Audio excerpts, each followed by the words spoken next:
Deep inside Frostbite Woods, where the gnarled trees stand crooked and the snow never melts, the animals whisper of a creature they pray never to see. Not because it's big, and not because it's fast, but because it moves in a way that no living thing should. They call it the wolf that walks backwards. Its paws always point the wrong way. Its body faces forward, but it moves backward, smoothly and silently, like time slipping in reverse. Some say it was once a normal wolf that met a terrible end. Others say it was never truly alive at all. But every creature in the woods knows the one unbreakable rule: if you hear footsteps but see no prints in the snow, go home immediately. Our story begins with the first warning. Two young rabbits, Miri and Tolo, were out searching for the last of the winter berries near the edge of the forest. The air was still, the world muffled by a fresh blanket of snow. Suddenly, Tolo paused, his nose twitching. He whispered, "Miri, do you hear that?" A soft, rhythmic crunching echoed through the trees. Crunch, crunch, crunch. It was slow, deliberate, and getting closer. But when they looked around, the snow was pristine, untouched. There were no prints, no signs of movement, nothing. Miri's fur stood on end. "Let's go," she urged, her voice trembling. Now. They bolted, racing back to the safety of their burrow, their hearts pounding in their chests. That night, huddled deep underground, they told the elder hare what they had heard. He went completely still, his long ears drooping. He leaned in and whispered, his voice barely audible, "You must never return to that place." The wolf walks again. From that day on, Miri and Tolo never left their burrow after sunset. They knew what lurked in the silence of the woods. But not all animals believed the old tales. Zero, a bold and arrogant young fox, scoffed at the story. "A wolf walking backwards," he would laugh. "That's ridiculous.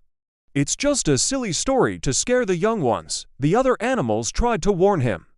They pleaded, "Don't hunt alone, don't travel after dark, and never, ever follow the sound of footsteps that have no source." But Zero, convinced of his own cleverness, never listened. One night, under a sliver of a moon, Zero was deep in Frostbite Woods, tracking a large deer. He was so focused on his prey that he almost missed it. The sound, crunch, crunch, crunch. But it wasn't in front of him, it was behind him. He spun around. The snow was a perfect, unbroken sheet. Zero growled, his confidence turning to irritation. "Who's there? Show yourself." The footsteps stopped. An unnerving silence fell over the woods. Then, slowly, a shadow slid into view from between two ancient pines. It was a tall, gray wolf, but something was horribly wrong.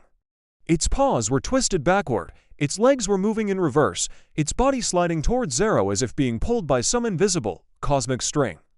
And its face, worst of all, was its face. It didn't turn around. It stayed facing forward, away from him, even as its body drifted closer, and closer, and closer. Zero froze, his breath coming in quick, terrified puffs of fog. Then, the wolf's neck suddenly twisted with a sickening snap, turning its head completely backward without moving its body. Its hollow, dead eyes locked onto the fox. In a voice like dry leaves skittering across ice, it whispered, "You looked for me." Zero screamed. It was a raw, primal sound of pure terror. He bolted, racing through the trees, stumbling over roots, his lungs burning. Behind him, the wolf drifted backward, utterly silent, yet somehow it was always closer than it should have been. Zero spotted a hollow log and dove inside, scrambling to the far end. He covered his mouth with his paws, his entire body shaking uncontrollably. The footsteps stopped right outside his hiding place. The wolf's voice echoed softly, seeming to come from everywhere at once. "You run forward, I run backward. We will meet eventually." Then, there was only the sound of falling snow. The forest went completely still. When morning finally came, the other foxes found Zero cowering inside the log. He was awake, his eyes wide, staring at nothing. He was trembling, but he would never speak again. The horror of what he had seen had stolen his voice forever. Weeks passed, and a palpable fear settled over Frostbite Woods. The animals gathered at the frozen stream for an emergency meeting.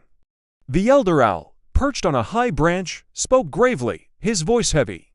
"The wolf grows restless," he hooted. "It hunts more boldly now. The forest is no longer safe for any of us." They made a difficult decision. They would abandon their home. They would leave Frostbite Woods behind and seek a new life beyond the mountains. But just as they prepared to depart, they all heard it. The entire forest went still as the sound washed over them. Crunch, crunch, crunch, the sound of steps, coming backward, toward them all. Every animal froze in place, and then, out of the thick, swirling fog, it appeared. The wolf that walks backwards. Its hollow eyes scanned the terrified crowd. Its legs moved in their unnatural, reverse motion.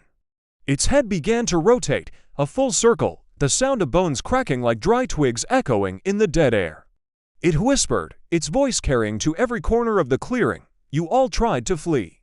But I am always behind you." Panic exploded. Animals scattered in every direction, a chaotic scramble of fur and fear. Snow flew, voices screamed, bodies collided in the desperate rush to escape. But no matter where they ran, the wolf was behind them. Always behind them, always moving backward, always getting closer. One by one, the animals vanished into the trees, escaping with their lives, but losing their home.